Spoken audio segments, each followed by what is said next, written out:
अहमदुहु व नुसल्ली अला रसूलिहिल करीम अम्मा बाद। अॼु इंशाअल्लाहुल अज़ीज़ पारो नंबर 10 वालमू बयान कयो वेंदो। अल्लाह रब्बुल इज़्ज़त खां दुआ आहे त अल्लाह ताला असांखे हक़ सच मूंखे सभ खां पहिरियां बयानु करणु, इन खां बाद असां सभिनी खे इन ते अमल करण जी तौफ़ीक़ अता फ़रमाए। हिन पारे जे अंदरि अल्लाह रब्बुल इज़्ज़त 2 सूरतूं बयानु कयूं आहिनि।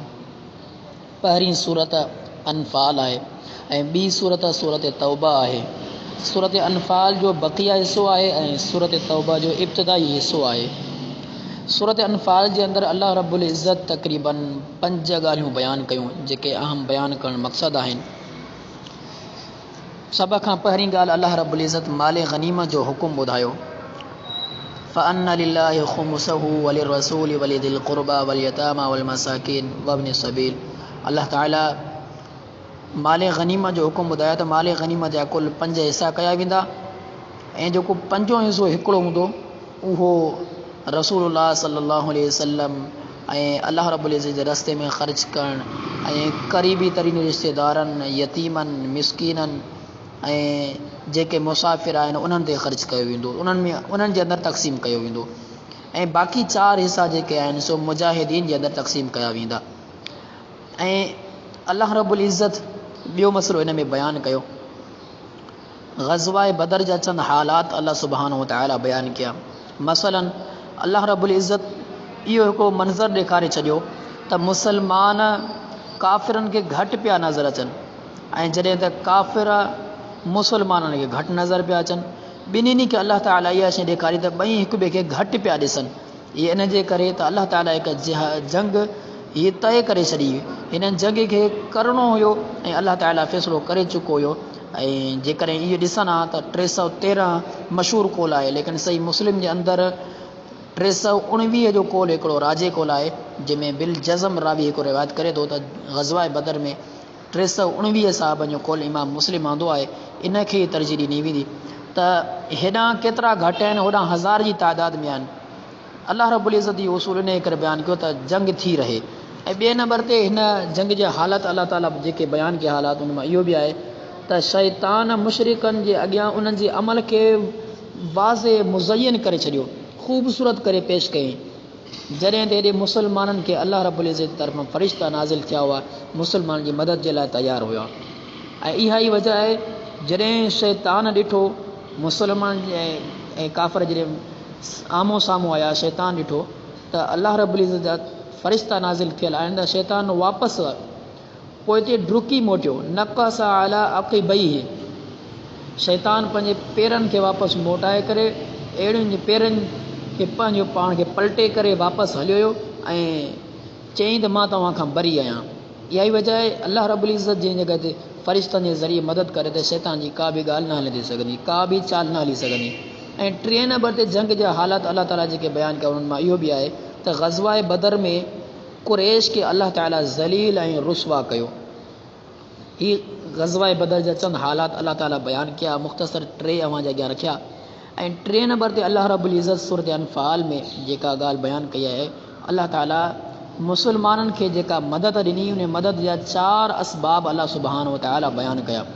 सभ खां पहिरियों सबबु अल्लाह ताला बयानु कयो त इहे मुसलमान मैदान जंग में साबित क़दम ई रहिया, यानी बिल्कुलु बरक़रार ॼमी करे अल्लाह रब्बुल इज़्ज़त रस्ते में जिहाद कंदा रहिया।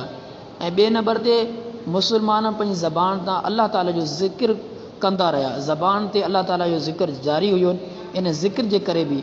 ऐं 3 नंबर ते त मुसलमान इख़्तिलाफ़ ऐं वेड़ खां बचण खे ई पसंदि कंदा आहिनि, पंहिंजो पाण में इख़्तिलाफ़ वेड़ झगड़ा कोन कंदा आहिनि, बल्कि काफ़िर सां मुक़ाबिलो थी वियो। जंहिं जॻह ते मुसलमान हिकिड़े इस्लाम जे करे सिर्फ़ु इस्लाम कलिमतुल्लाहि अल उलिया अल्लाह ताला जे कलिमे खे बुलंद करण जे लाइ जंग कई अथनि।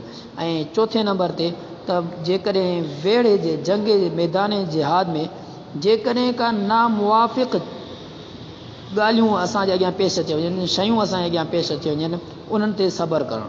ऐं सहाबा किराम वटि जंग बदर में नामुवाफ़िक़ अहिड़ियूं ॻाल्हियूं पेश आयूं जंहिं जॻह ते सहाबा किराम सब्र कयो।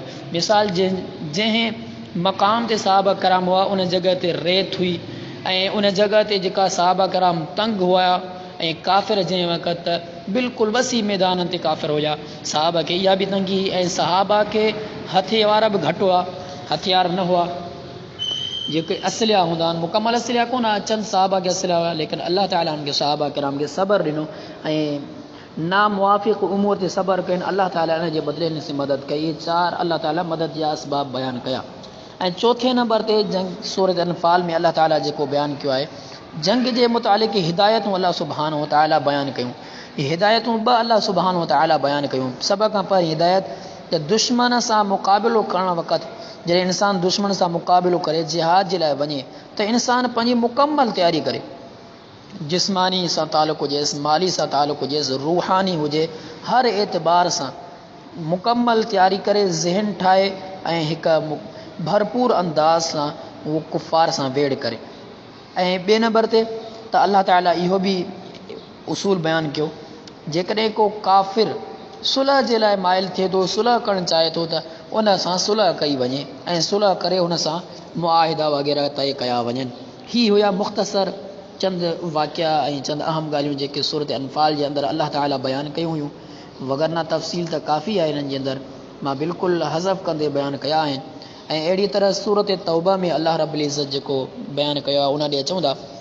सूरत तौबा सन 9 हिजरी रजब जे महीने में नाज़िल थी ऐं नबी सल्लल्लाहु अलैहि वसल्लम जॾहिं कैसर रूम ॾे 30,000 साहबा समेत लश्कर, साहबा जो लश्कर वठी करे निकिता, छो जो उन वक़्त जो कैसर जो रूम जो जेको बादशाह हुयो वॾो ई माना ताक़तवर हुयो ऐं उन खां पहिरियां त ॻाल्हि ॿुधण में आई त इहे तयारु थियनि था ऐं मुस्लमान ते हमिलो कंदा। नबी सल्लल्लाहु अलैहि वसल्लम उन खां तयारी थियण खां पहिरियां ई हिकिड़ो ऐलान करे छॾियो त नबी सल्लल्लाहु अलैहि वसल्लम इन्हनि ते दबाउ विधो वञे ऐं इन्हनि ते उन्हनि जी पंहिंजे क़िलनि में वञी करे वेड़ कई वञे त मुस्लमान ताक़तवर आहिनि, मुस्लमान कमज़ोर न आहिनि। लेकिन नबी सल्लल्लाहु अलैहि वसल्लम जॾहिं हुकुम ॾिनो, साहबा किराम तयारु थिया, साहबा किराम विया, पाण करीम सल्लल्लाहु अलैहि वसल्लम उते पहुता, 20 ॾींहं उते क़याम कनि ऐं उतां जे मैदान ते केर बि रूम जे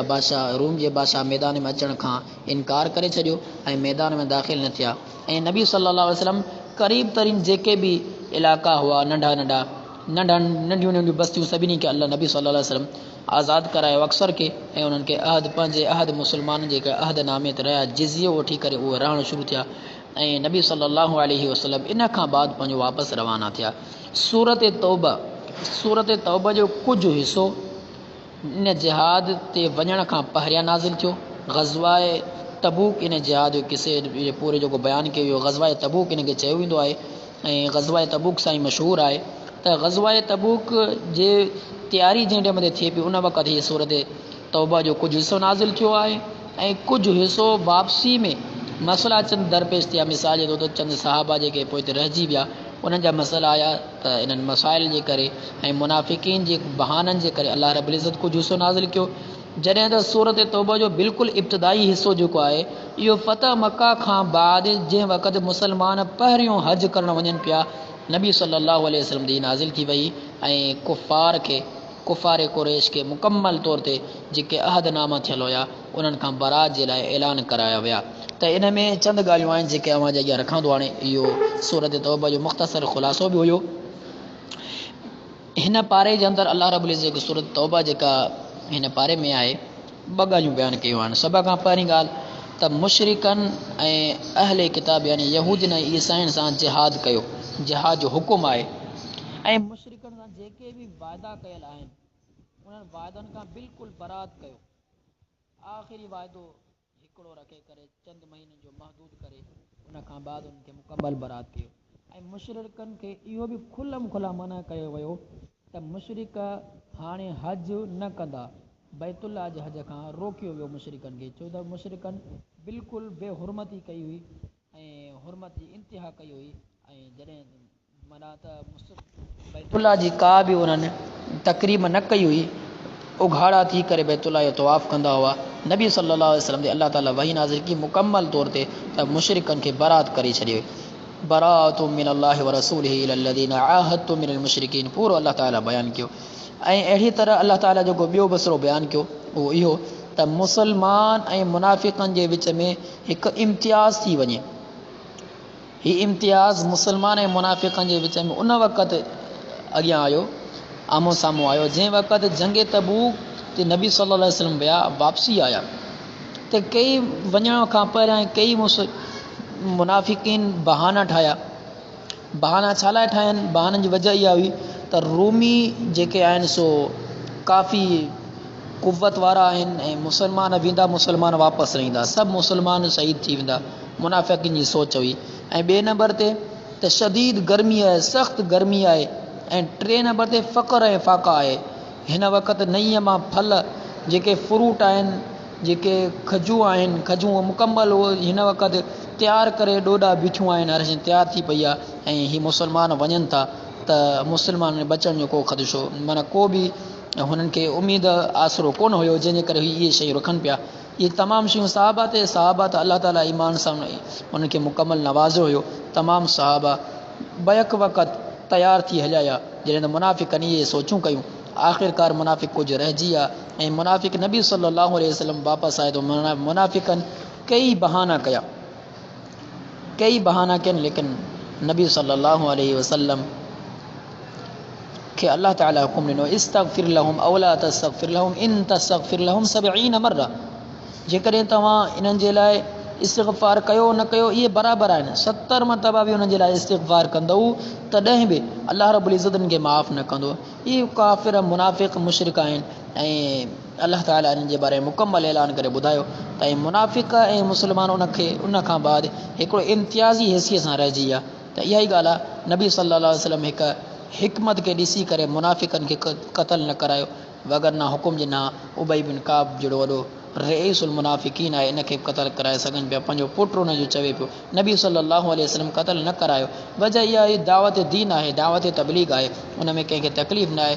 थी सघे थो बाद में इस्लाम आणे रखनि, अॼु न त सुभाणे, लेकिन नबी सल्लल्लाहु अलैहि वसल्लम पंहिंजो पाण सां गॾु रहंदे हिकु मसइलत ख़ातिर त कुफ़ार चवंदा त हीउ पंहिंजे माण्हुनि खे क़तल करे थो, इन जे करे नबी सल्लल्लाहु अलैहि वसल्लम क़तल न कयो।